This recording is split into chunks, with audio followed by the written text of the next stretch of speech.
Relish, pleasing or zestful flavor. A quantity just sufficient to flavor, to be pleased or gratified by, enjoy. We are hoping that what we bring to your table today might add some spice to your life. Welcome to another episode of Relish. My name is Alex Zimmerman, and you all know Pastor Don Patterson. Do we? Do we all know Don Patterson? You better. Yeah. Okay. I assume that's why they're here. Doubt it. Today we've got a good episode. We promised last week that we were going to do some research on, If it's all right. check the accuracy of what we were thinking of. Is it okay to sell animals for or to Muslims for like a religious holiday? Like know that thing's going to be used for a religious holiday. Right. And we looked at several scriptures through the Old Testament. I don't see it in Leviticus like we were looking for. And so I think the Ephesians 5:11 probably don't participate in the things of darkness. Probably is as most accurate as we can get to say, guys, be careful. Yeah. Be careful, because at what point are we participating in the action? Okay, let's take the goat. What point are we participating in the sacrifice of that goat?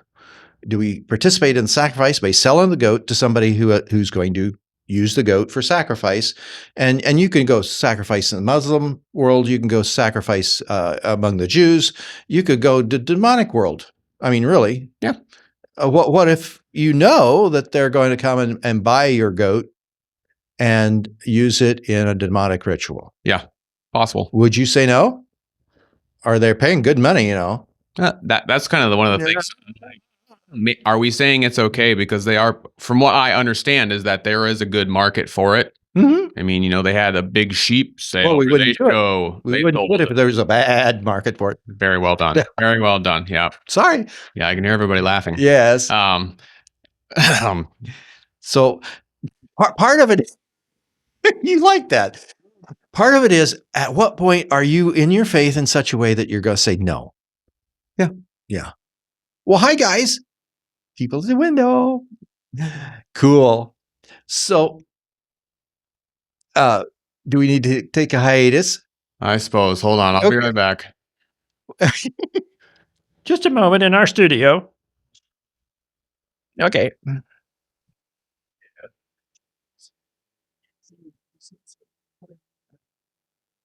Hi, guys. Hi.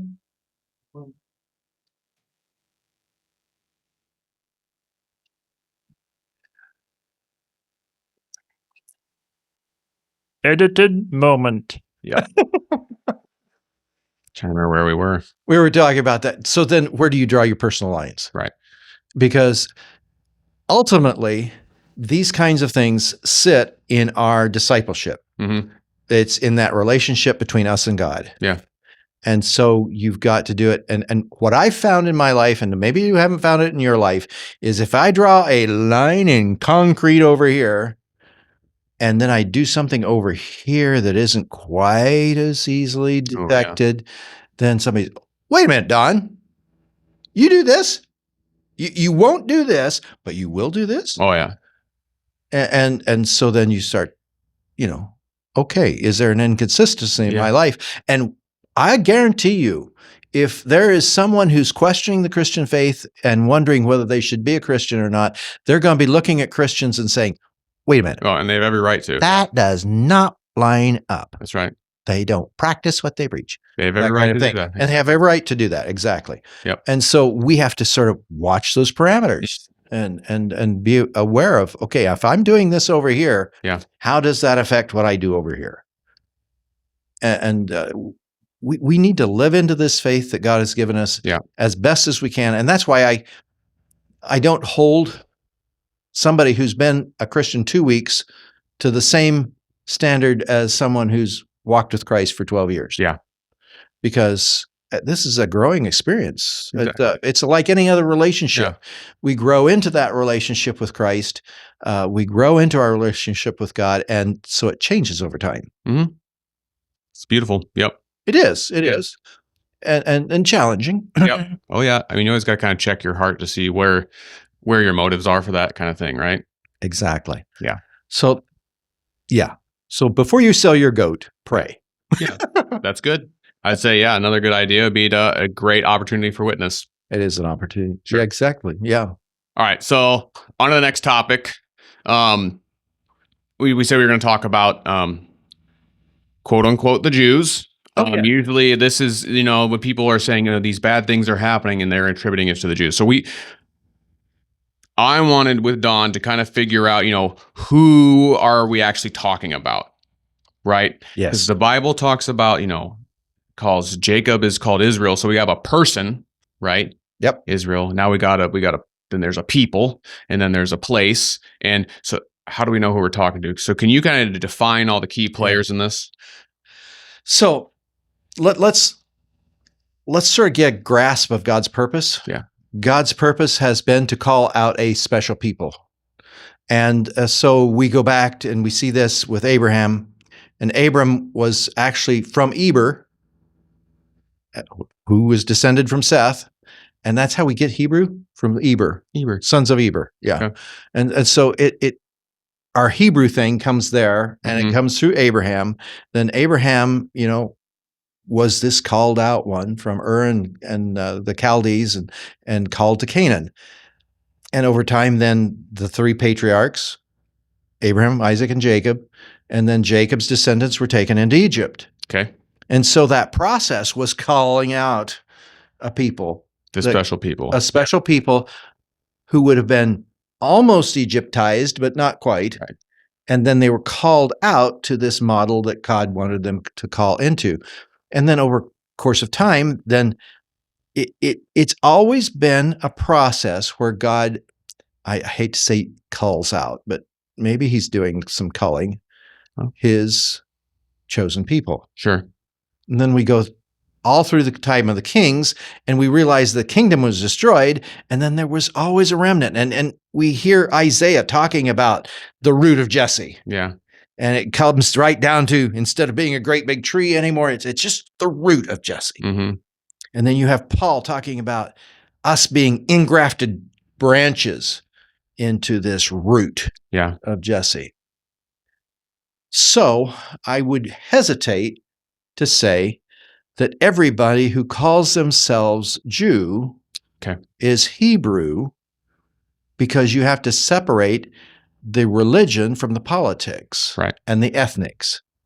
The ethnic source, the political source, and the religious. Yeah. It's as if there's three things we have to sort of talk about when we talk about Jews. Yeah. And ultimately when we talk about Israel. Yes, absolutely. And so what God shows us in his word is he's always trying to get this faithful remnant that it may have an ethnic root. Yeah. Because he was still working with Abraham's seed. It may have a religious root, which probably is the biggest prominent piece. And if it does, it will affect politically. Yeah. Impact politically. And so it's been convenient to use Jews of an ethnic race. Right. And so you look for how's your nose? Anyway. Oh, I have a Jewy nose. Yeah. Jewy nose. Yes. I would fit right in. Yeah. I think there's even a couple Jewish DNAs in me. Yeah. And so we could all be called Jews, right? Sure. If you have some ethnic tie and a DNA that happens to be of that group. And so do we want to do it genetically, ethnically, and talk about Jews? Mm-hmm. Or do we want to talk about the religious Jews? Right. And, we have Hasidic Jews in New York, quite a prominent group and very powerful group. Mm-hmm. And they are very religious. Yeah. And they have certain protocol, and they observe that protocol. And you don't keep the protocol, you're out of the protocol. Yeah. And so they are practicing the faith that they talk about. We also have a lot who have been Jews religiously and call themselves Jews, and maybe not as ethnic as. Oh, yeah. So then when we pull through, what I want to end up at that piece is to remind ourselves that the Jews are in the Revelation. So we know in the end times, there's actually God taking from 11 of the 12 original tribes, Okay. 12,000 to be the 144,000. What's interesting is, if you'll notice in Revelation chapter 7, the tribe of Dan is missing. That's one of the sons, and Dan is missing. In Jeremiah 8:16, it indicates that the Antichrist will actually come from that tribe, which would be called Jewish, right? Right. Okay. So at the end times, there's going to be 144,000 of that root of Jesse that are going to be considered white-robed individual, having to do with don't harm.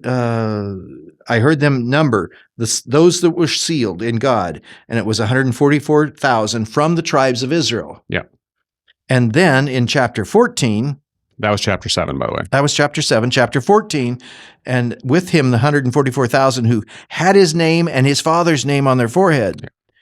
And I heard the sound of heaven, roaring, rushing waters like a peal of thunder, and the harps, and sang a new song.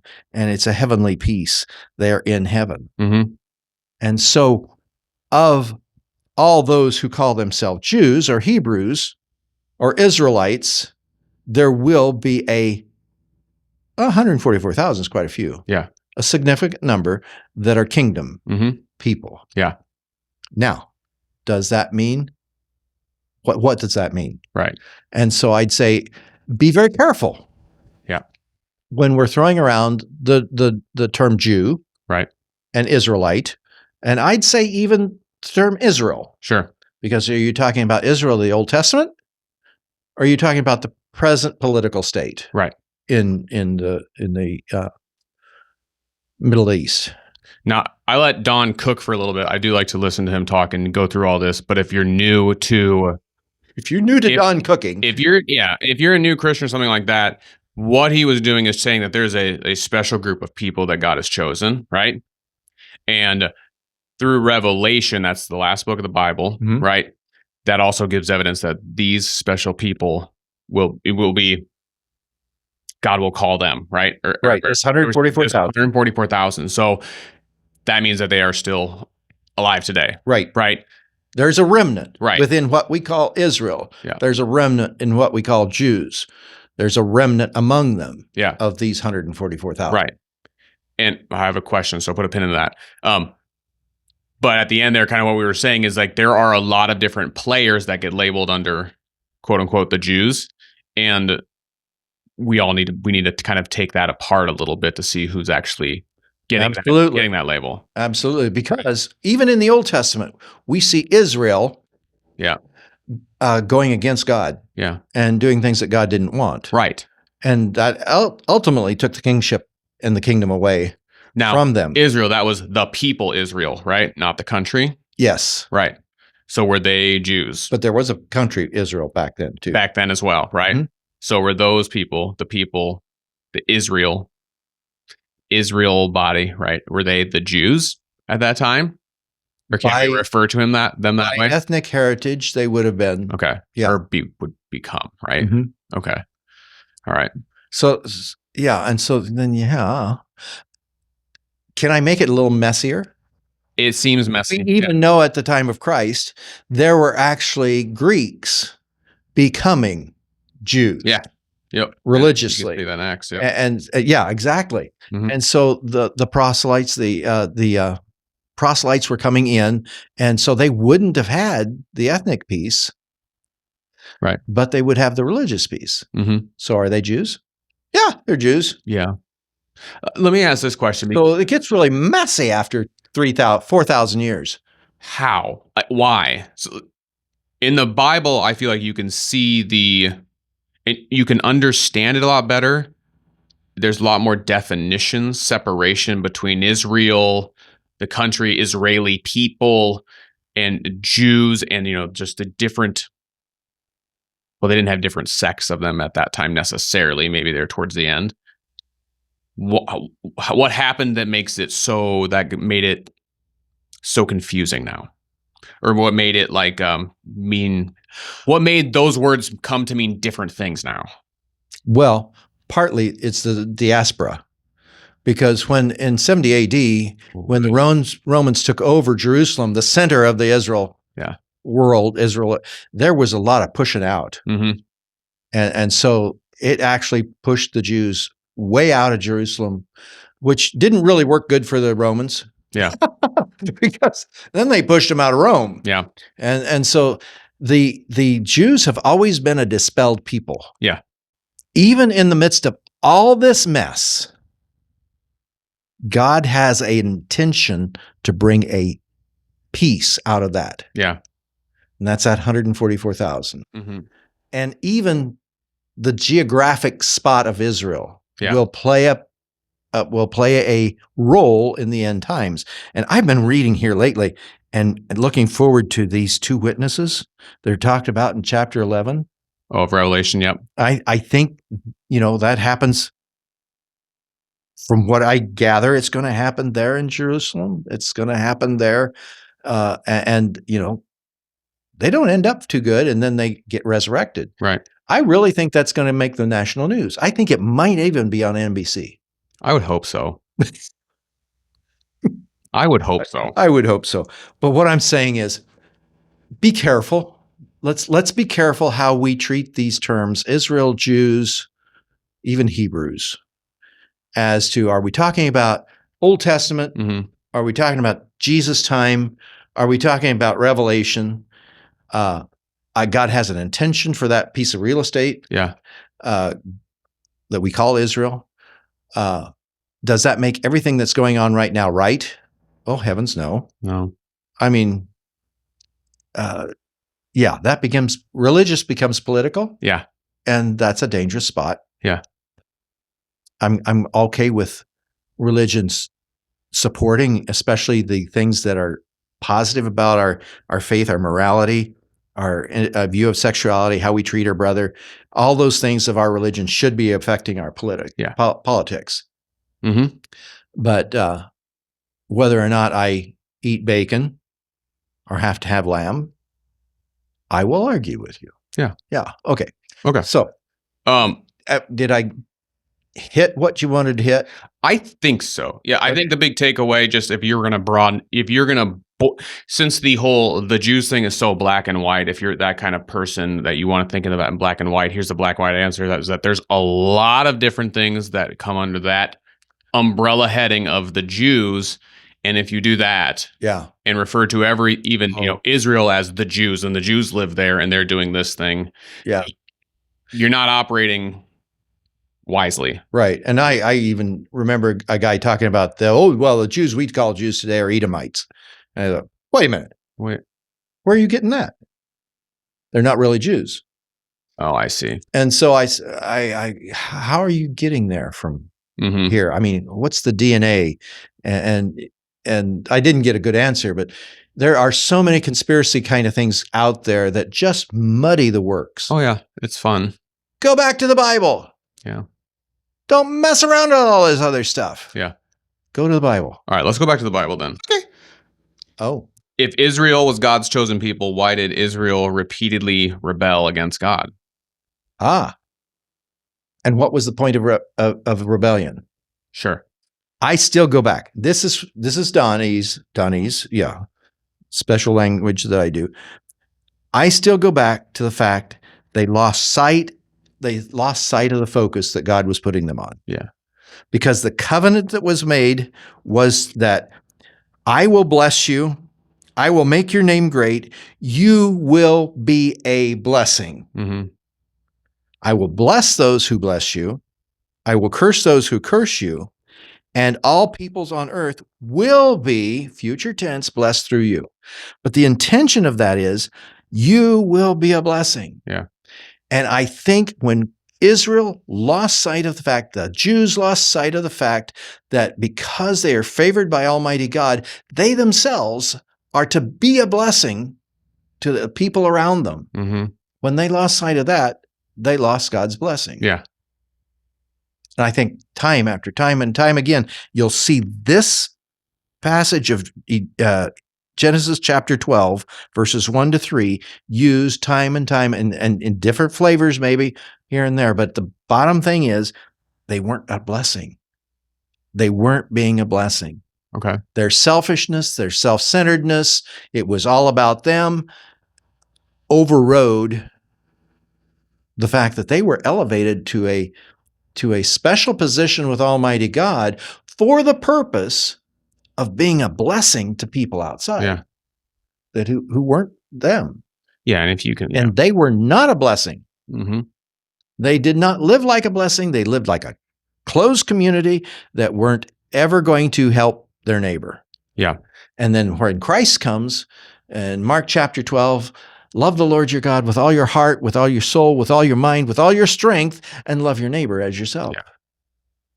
And he says that in a reference to the fact that, okay, who is your neighbor? Mm-hmm. Well, the Samaritan ended up in that story being the neighbor. Right. That's the thing that baffles me. When we look at the Old Testament and all that God was trying to do with his chosen people, and they didn't get it. That their primary call in this covenant with God, what they received, they were to bless others. Mm-hmm. No, we'll just set on it. Yeah. And I think the dangerous spot is, I hope Christians living today aren't doing the same. I was just going to pull that in. You can make a whole sermon about this. Mm-hmm. Yeah. How often do we see people in the Bible and say, I wouldn't do that? I would never do that. No. Who was it? I just lost it in my head. Oh, is it catching? I'm having those moments. Oh my gosh. But you're looking at maybe, some of the religious actors that are persecuting, crucifying Jesus, and you're like, I wouldn't be that one. I would have been the one shouting Hosanna in the streets. I would have been the one weeping at the cross, not the one laughing and shouting things at him. But I mean, in reality, that's probably not true for a lot of us. You know what I mean? It can be very easy to lose sight of that. So then you look at something. This the question. How could they do that if they were God's chosen people? It's like, well, how do we do it? Right? How do we do it all the time? All the time. Judith, that's what I was looking at. Judas, yeah. And you look at the crowd speak at the trial of Jesus. Yeah. And main voices were those of the Sanhedrin. Yeah. And main voices among them were the priests. And so the crowd speak picked it up. Yeah. Well, they're the guys who know. Okay. They must be right. Good. Talk about the Sanhedrin then a little bit, because that's this conglomeration of Jewish leaders, right? Primary two political parties. Yep. The Sanhedrin would have been made up of the Sadducees. And the Sadducees were a more liberal side. Okay. They did not believe in the resurrection. Mm-hmm. That's why they were said, you see. Mm-hmm. That's how I remember it. Yeah. And so they differed from the Pharisees, who were much more spiritual, but also more conservative. Yeah. And more Pharisees would actually accept Jesus than Sadducees. In fact, there's a spot in Acts chapter 4 where it is the Sadducees alone that take the apostles before the Sanhedrin for trial. Yep. It wasn't the Pharisees. The Pharisees weren't. Because Peter's rhetoric at that time was talking about the resurrected Jesus. Well, I didn't bother the Pharisees. Yeah, they believed in that spiritual. Exactly. Happening. Sadducees were upset with that. Yeah. Mm-hmm. And so those two political parties were part of the Sanhedrin. And the Sanhedrin actually originated all the way back in Moses' time. Right. So that's the good way. That's another good example of like when you're talking about the Jews and what's happening. Like even back in the time of Jesus, there were two different parties there that really differed on how they viewed the entire world and how they operated in a political and a power structure. So then you've got, people underneath them. So you've got like 5 already at that time. And you have to imagine that would multiply to now. Oh my, yeah. Thank you for joining us for this podcast. Feel free to become part of this ministry by sharing it with others. Our goal is to help each other grow deeper in our understanding of who God is and His calling to us in our daily lives. Thank you again for joining us, and may God bless your day.